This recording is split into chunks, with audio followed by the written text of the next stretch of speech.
Pendahuluan. Yang pertama merupakan pilihan pemberian obat yang paling umum, mudah digunakan, nyaman dan aman, dan yang banyak diminati terutama oleh anak-anak. Pada pemberian per oral harus dipertimbangkan adanya kontraindikasi obat, seperti risiko dimuntahkan atau diare, zat aktif yang rusak dengan kondisi pencernaan, adanya interaksi dengan flora usus, juga adanya pas efek dan clearance hepatik yang menyebabkan inaktivasi pada zat aktif. Sediaan oral. Yang pertama larutan, yang kedua suspensi, yang ketiga emulsi, yang keempat kapsul, dan yang kelima tablet. Tentu sediaan bukan sekedar bentuk estetika, melainkan merupakan kesatuan struktur sediaan yang sangat berpengaruh pada ketersediaan hayati. Pertimbangan sediaan oral. 1. Tidak menyebabkan muntah. 2. Tahan akan asam lambung dan enzim pencernaan. 3. Enzim proteolitik dapat merusak peptida. 4. Enzim flora usus mempengaruhi selulosa dan penisilina. 5. Kadang-kadang terjadi reaksi antara obat dan cairan lambung aktif susah diserap. 6. Tidak memberikan efek segera. 7. Terjadi first pass effect. Aspek biofas saluran cerna. Mulut dengan pH 6,7-7 dengan waktu transit 2 menit. Esofagus dengan pH 6,7-7, waktu transit 0,1-2 menit. Lambung pH 1-2 saat puasa dengan waktu transit 10 menit sampai 1 jam. Lambung dengan pH 3 saat makan dengan waktu transit 1-8 jam. Duodenum dengan pH 4-6 dengan waktu transit 5-15 menit.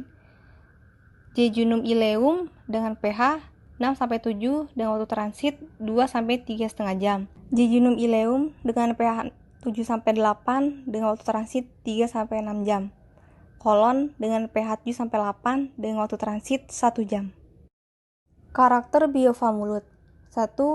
Waktu kontak sebentar karena daerah absorpsi sempit. 2. Kapasitas kelarutan berbeda untuk sediaan cair dan tablet. Untuk dosis besar, penyerapan kecil karena volume cairan sedikit.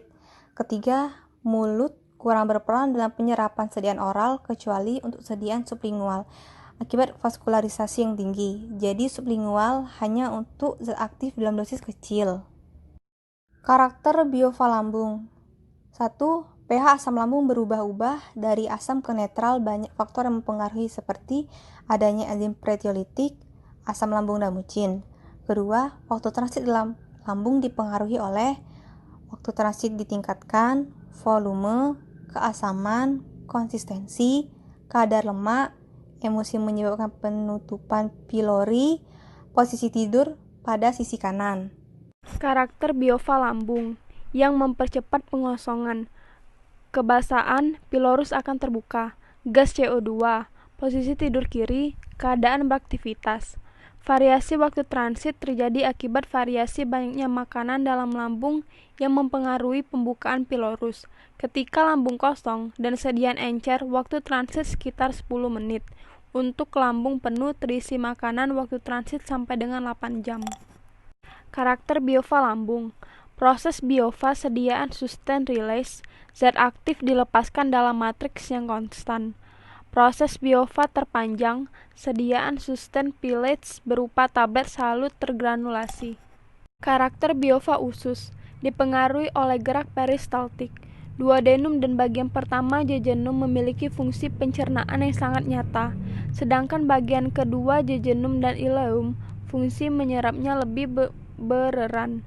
Sebagai besar sediaan obat setelah tervaskularisasi dari usus akan menuju hati. Karakter biofa usus kecil. Usus kecil terdiri dari duodenum, jejunum, ileum. Konstituen: kelenjar pankreas, pankreatis, kolestor istris, kelenjar empedu, mucin, getah empedu. Kelenjar usus: mucin, enzim, proenzim, dan bikarbonat. Konsistensinya semisolid sediaan cair. Karakter biofa usus kecil. Tegangan permukaan: rendahnya karena adanya garam empedu. Gerakan: segmentasi, peristaltik, dan pendular. Catatan: macam-macam mekanisme absorpsi terjadi di sini. Transport aktif pada bagian atas, rifampicin, turunnya penisilin, glycyrrhizolfin, dan tetrasiklin. Contoh obat yang rusak oleh sistem enzim adalah insulin. Karakter biofa usus besar. Konstituen: mukus, sekresinya sedikit. Mikroflora produk enzim penisilin selulosa, zat tertentu yang mudah absorpsi vitamin tertentu. Konsistensi, pasta yang sangat kental atau fungsi dehidrasi. Gerakan, peristaltik dan segmentasi.